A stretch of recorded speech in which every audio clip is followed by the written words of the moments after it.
Oi, meus amores, como que vocês estão? Tudo bem? Bem-vindos a mais um vídeo no canal. E o vídeo de hoje é muito especial, eu vou contar a minha história e vou explicar pra vocês como funciona isso, de você entrar na faculdade antes de concluir o ensino médio, o que você tem que fazer exatamente, o passo a passo, e enfim, vou contar a minha experiência. E é isso, o vídeo de hoje. Espero que vocês gostem, já deixa o like, já comenta aí outros temas de vídeos que vocês querem que eu traga pra cá. Tô trazendo esse vídeo porque foi um vídeo que vocês me pediram muito e que é de muita curiosidade de muitas pessoas. Recebo muito essa dúvida no meu Instagram. Mas é isso, se você não é inscrito, já se inscreve no canal. Sem mais enrolações, vamos pro vídeo. Bom, gente, pra recordar um pouquinho da minha história, eu passei pra medicina em 2019, na metade de 2019. Eu passei exatamente em junho na faculdade que eu curso, né? E eu já tô no 7º período de medicina. E vou contar pra vocês como foi esse meu período de entrada na faculdade. Bom, para início de conversa. No vídeo que eu falei um pouquinho da minha aprovação em medicina, eu contei pra vocês que eu tive uma conversa com os meus pais no início de 2019 perguntando se eu poderia fazer vestibulares de faculdades particulares. Porque até então, meu desejo era unicamente uma faculdade federal. E de quem não, né, na verdade. No terceiro ano acontece muito e provavelmente se você é uma pessoa que tá no terceiro ano ou no ensino médio em si, você pode experimentar ou já estar experimentando esse sentimento de, poxa, será que eu não vou conseguir passar numa federal? E ficar com essa ansiedade em relação à faculdade federal. Por isso eu sentei com os meus pais e tive esse diálogo. Se seria possível de eu fazer vestibulares de faculdades particulares, se eles conseguiriam, de certa forma, bancar. E aí eles disseram que eles iriam trabalhar para isso, que eu poderia fazer os vestibulares de algumas faculdades particulares. Então, no começo de 2019, lá para fevereiro, março, eu comecei a me inscrever em faculdades particulares que eu tinha interesse, que eram faculdades renomadas, enfim, que eu conhecia. Eu me inscrevi no vestibular de 4 faculdades. E aí, o que aconteceu? Esse é uma dúvida, assim, muito frequente. Ju, eu posso fazer o vestibular como treineiro? Sim, você pode. Isso muda de site de inscrição para site de inscrição. Por exemplo, no Enem, quando você é treineiro, você coloca lá na opção da sua inscrição que você é treineiro. Mas tem vestibular de faculdade particular que não existe essa opção. Você não coloca lá que você é treineiro, você coloca só que você tá, sei lá, no terceiro ano do ensino médio, você ainda não concluiu o ensino médio, ou que você tá no primeiro ano do ensino médio. Enfim, isso varia de faculdade para faculdade. Varia? Varia, né? Tá certo. Ai, gente, meu cérebro tá desligando já. Mas, enfim, isso muda de faculdade para faculdade.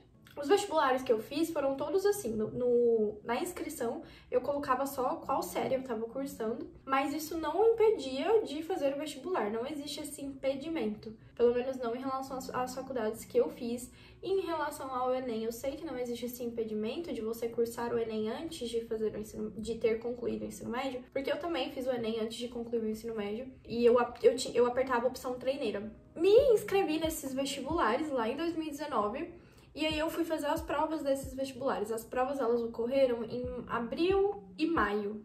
Foi em abril e maio. Foi sinistro, porque eu achei as provas que eu fiz um nível muito ok pro conhecimento que eu tinha na época. Os 3 primeiros vestibulares que eu fiz, em especial, foram muito coerentes com o que eu tinha aprendido durante a minha formação. Realmente foram vestibulares que eu até fiz com uma certa confiança. O vestibular da faculdade que eu faço foi o último vestibular que eu fiz em 2019, que foi o da Unievangélica, que é onde eu curso atualmente. Esse vestibular, eu não senti tanta segurança em relação a ele, principalmente porque cobrou muita história de Anápolis, que é a cidade que eu curso, onde fica a faculdade, né? E eu não tinha muito esse conhecimento. Os pesos aqui valorizavam muito matemática, que eu não era muito boa. Então foi um vestibular que eu não tinha muita segurança, foi o daqui. Mas enfim, essa parte de inscrição você consegue sim se inscrever em vestibular antes de concluir o ensino médio. E aí você faz a prova como todos os outros que estão fazendo e que já concluíram o ensino médio, você faz igual. A mesma prova, enfim, tudo certinho.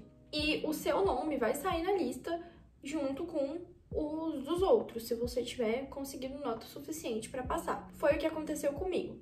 Eu passei em 3 faculdades antes de passar aqui na que eu curso. Essas 3 faculdades eu saí na lista dos aprovados junto com os outros alunos que já tinham concluído o ensino médio e, enfim, tinham conseguido a nota da aprovação. Em primeiro momento eu fiquei assim, ó, o que eu faço? A primeira faculdade que eu passei foi a UNAERP, do campus de Guarujá, em São Paulo. E eu escolhi fazer o vestibular da UNAERP porque era meu sonho, de verdade, fazer medicina em São Paulo. Ainda mais uma cidade que tem praia, tipo assim, eu idealizei, sabe? Tipo, sair da prova de anatomia e ir chorar na praia. Enfim, eu idealizei uma vida lá em São Paulo. Só que daí acabou que não deu certo de eu ir, porque, gente, a mensalidade e o custo de vida em São Paulo é muito alto. Eu tinha conversado com os meus pais sobre a possibilidade de eu cursar medicina particular, mas isso, óbvio, que tem taxas limites e o valor ficava exorbitante. E eu não tenho parentes em Guarujá, eu tenho parentes na capital de São Paulo. Se eu precisasse de alguma ajuda, seria muito difícil para alguém ir lá me acolher e também para os meus pais irem me visitar ou para eu vir visitar eles seria um processo muito difícil, gastaria muito dinheiro. Então a gente conversou em casa e decidimos que eu não viria. Eu fiquei muito triste, eu fiquei muito triste, eu fiquei muito desmotivada para, enfim, continuar estudando. Mas não tinha outra opção, então eu continuei estudando e fiz outros 2 vestibulares. Eu fiz o vestibular da Unifenas, de Belo Horizonte. Ele foi o segundo que eu fiz, quase certeza. Isso, ele foi o segundo que eu fiz, o da Unifenas de Belo Horizonte, e eu passei. E depois eu fiz o da Uninove de São Paulo também, e eu passei. E eu só cheguei a fazer o de São Paulo, o da Uninove, porque eu já tinha feito a inscrição. Aí eu falei... Porque você pode parar pra pensar, Ju, seus pais não deixaram você ir pra Guarujá e você mesmo assim fez o vestibular da Uninove? Eu fiz porque eu já tinha pago a inscrição, aí eu pensei, poxa, eu não vou, jogar dinheiro fora. Querendo ou não ia me desgastar em nada fazer aquele vestibular. Então eu falei, vou fazer só mais um. E aí eu passei também. Eu passei na Unifenas, na Uninove e na UNAERP. Por que eu não fui nesses 3 que eu cheguei a passar? O primeiro eu já expliquei, o da UNAERP, porque realmente o custo de vida em São Paulo... Ai, gente, meu olho tá coçando. Porque realmente o custo de vida em São Paulo ele é muito caro. E as outras 2 eu não fui. Por quê? Porque eu já tava com um pouquinho de esperança de que eu conseguiria passar em Anápolis. Foi meio doido isso, porque ao mesmo tempo que a minha cabeça ficava, eu acho que eu não vou conseguir, ficava, eu acho que eu vou conseguir sim. Então, tipo assim... Eu acabei por esperar pelo vestibular daqui, de Anápolis, pra eu ver o resultado, se eu iria passar ou não. E adivinha, passei. E por que eu tava aguardando tanto por esse vestibular em específico? Porque Anápolis fica 40 minutos de Goiânia. Eu morava em Goiânia. Minha família mora em Porangatu, que é no interior de Goiás. Acaba que tudo fica em Goiás. Anápolis, Goiânia, Porangatu. E tipo assim, tudo... por mais que Porangatu fique a 5 horas de Anápolis, não é a mesma coisa de Porangatu, São Paulo. E eu tenho muito parente em Goiânia. Anápolis fica 40 minutos de Goiânia. Se acontecer qualquer coisa, em 40 minutos no máximo tem alguém aqui. Ou em 40 minutos eu estou lá. Então, assim, é realmente uma qualidade de vida muito boa. Eu tô próxima dos meus parentes. Se eu precisar de qualquer ajuda, eu tenho facilmente aqui. Então, foi uma escolha muito boa. Além do que a Univangélica é uma faculdade incrível, nota 5 no MEC. Os médicos recém-formados da Univangélica conseguem ingressar na residência com muita facilidade. Muito boa a faculdade aqui, em questão de, tipo, teoria, prática, é realmente tudo muito bom. Então, eu quis estar aqui. Ok, agora vamos lá. Recebi a notícia de que eu fui aprovado na faculdade, mas eu ainda não concluí o ensino médio. O que eu faço? Em primeiro lugar, contate algum advogado. O que eu indico? Que você contate um advogado que seja especialista nesse tipo de processo. Ou então contate algum advogado que a sua família conhece, que você conhece, para ver se ele conhece algum advogado especialista. No meu caso, eu abri um processo justamente com um advogado que era especialista nesse tipo de situação. Ele, junto comigo, ele mexeu com o processo de outros diversos alunos que também tinham sido aprovados na metade do 3º ano, inclusive na minha faculdade. Por que você vai precisar de um advogado? Você vai precisar abrir um processo e esse processo vai ter que chegar no juiz, para o juiz decidir se você vai conseguir, se você vai poder ser matriculado na faculdade ou não. É basicamente um processo para você pedir essa permissão ao juiz. E o juiz vai determinar se você pode ou não. O que acontece? No meu caso, vai de caso para caso. No meu caso, o juiz negou o meu processo, eu tive que recorrer. E aí o desembargador, ele permitiu.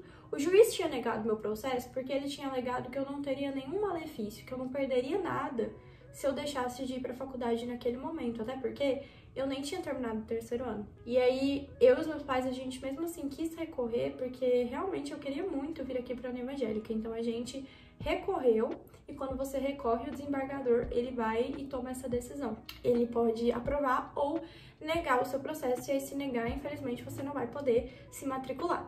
No meu caso, graças a Deus, o desembargador, ele aprovou o meu processo. Então, você realmente precisa abrir esse processo. Agora eu vou explicar pra vocês como que foi o meu processo e vou falar quais são as opções que vocês têm. No meu processo foi o seguinte, eu abri um processo para que o juiz permitisse que eu me matriculasse. O juiz negou, eu recorri, o desembargador aprovou. Até esse momento eu tinha a aprovação para eu me matricular na faculdade. Então assim que o desembargador aprovou, eu peguei esse resultado do processo, né, levei lá na faculdade junto com as documentações necessárias, tudinho necessário para eu me matricular na faculdade. Já estava matriculada no curso de medicina, ótimo. Só que o que faltava nessa história?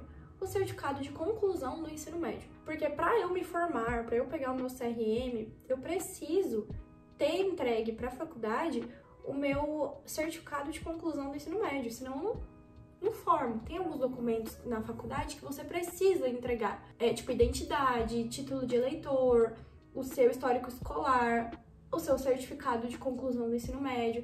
E aí, nessas documentações, ficou faltando para eu entregar o meu certificado de conclusão do ensino médio.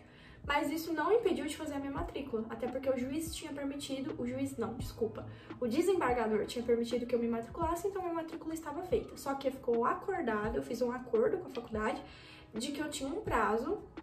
E isso eu acho que isso é flexível de faculdade para faculdade. Mas no geral você tem um prazo para você entregar esse certificado de conclusão. Não dá para você dar tchau para a escola, um beijo e deixar tudo para trás como se nada fosse nada sem concluir. E aí que entra como eu concluí a escola. Eu fiz uma prova de conclusão do ensino médio. Então foi bem assim, ó, me matriculei na faculdade e na semana seguinte eu fiz uma prova de conclusão do ensino médio, tudo isso com o auxílio do meu advogado, ele me ajudou a organizar isso. E aí fiz a prova de conclusão do ensino médio, que foi uma prova que cobrou todo o conteúdo do ensino médio inteiro. E ela era dividida por grades, então tinha história, geografia, português, matemática, tinha tudo. E aí você tem que tirar no mínimo 6 para você conseguir o certificado de conclusão do ensino médio. Então assim, me matriculei, na semana seguinte fiz a prova de conclusão do ensino médio, consegui tirar a média, e aí depois de um mês e pouco, o meu certificado de conclusão do ensino médio chegou, e aí eu apresentei esse certificado para a faculdade. Então hoje em dia minhas documentações estão todas ok, porque o que eu precisava apresentar, que estava faltando no caso, era o certificado de conclusão do ensino médio, e aí eu fiz a prova de conclusão e consegui. Fazer a prova de conclusão do ensino médio é só uma opção que você tem. Você pode, por exemplo, outras pessoas da minha turma entraram na metade do ensino médio. Quais são as outras opções? Primeiro, você fazer escola à noite junto com a faculdade. Então teve gente que levou o primeiro período inteiro e fez a segunda metade do terceiro ano que faltava fazer ao mesmo tempo. Eles fizeram à noite a escola, numa escola pública, e, de certa forma, eles conseguiram levar. Foi difícil, com certeza, não tenho dúvidas, mas eles decidiram fazer assim. Tem gente também que faz escola EAD, faz à distância, e conclui ao mesmo tempo junto com a faculdade. Tem alguns tipos de escola que você entrega trabalho online, faz prova online, essas coisas assim. E aí, principalmente na pandemia, né, teve mais essa adequação, a versão EAD do ensino. Então você também tem essa opção de concluir a escola EAD e continuar fazendo a faculdade. E a terceira opção, que foi a que eu fiz, é você fazer uma prova de conclusão do ensino médio. Por que você tem que concluir o ensino médio? Justamente para você estar com as suas documentações na faculdade todas ok. Não adianta você querer sair do ensino médio e ir direto para a faculdade. Você vai ter que concluir o ensino médio de alguma forma. Seja com uma prova, seja fazendo a escola e a faculdade ao mesmo tempo. Isso vai de pessoa para pessoa. E um segundo ponto também que eu acho importante falar é que vão ter casos que realmente o juiz e o desembargador não vai aprovar, mesmo que você recorra, não vai aprovar. Eu conheço amigos meus que passaram, tem um amigo meu em específico que passou no segundo ano do ensino médio, se eu não me engano, aqui na minha faculdade. O juiz negou, enfim, não deu certo. Então isso vai de caso para caso, porque acaba que quem tá avaliando o seu processo é uma pessoa que tem os princípios dela, que tem os valores dela, as crenças dela. Talvez aquele juiz ache que realmente você ter passado na metade do seu ensino médio não vai mudar nada na sua vida se você deixar de ir na faculdade agora. E aí é bem complicado isso, sabe? Eu acho que se eu não tivesse conseguido vencer o processo e estar aqui, eu estaria bem chateada, de verdade mesmo. Mas tem que ter paciência. Se você puder e se der, recorre, porque às vezes a outra pessoa que vai avaliar o seu processo pensa diferente do juiz que negou o seu processo. Então tem que ter essa paciência. No geral, gente, é isso. Foi um processo que, não vou mentir, deu uma dor de cabeça sim, principalmente porque o meu processo foi negado de início e depois eu tive que recorrer, então deu uma certa dor de cabeça. Outro ponto, é um dinheiro que você investe, então você tem que pesar na balança se vale a pena para você investir esse dinheiro num processo que pode ser que dê errado. E é isso, mas assim, a parte boa, né, não vamos só falar dos pontos negativos, a parte boa é que, poxa, entrei na faculdade com 17 anos, vou me formar aos 23, não me vejo, assim, em outro lugar, realmente gosto muito, muito, muito da minha faculdade, acho excelente a minha faculdade, acho que foi uma escolha que foi muito sabida da minha parte. Hoje em dia eu me vejo num ambiente muito, muito, muito, muito favorável para o meu crescimento como médica e eu sei que eu vou sair daqui como uma excelente profissional. E para quem sempre me pergunta, eu estudo na Universidade Evangélica de Goiás, aqui em Anápolis. E é isso, gente. Eu espero que eu tenha esclarecido para vocês como funciona isso de entrar na faculdade antes de concluir o ensino médio. E se você tá aí nessa espera do seu processo, saiba que eu tô torcendo muito por você e que vai dar muito certo, tá bom? Foi esse o vídeo de hoje, espero que vocês tenham gostado. Um beijo, gente! Resumi um pouquinho da minha história e, enfim, espero que eu tenha ajudado vocês de alguma forma a conseguir aí lidar com o seu processo e entrar pra faculdade. Não esquece de deixar o seu like, que me ajuda muito, se inscreve no canal, me segue no Instagram, @medbyjuliana. É isso, até o próximo vídeo. Beijo no coração.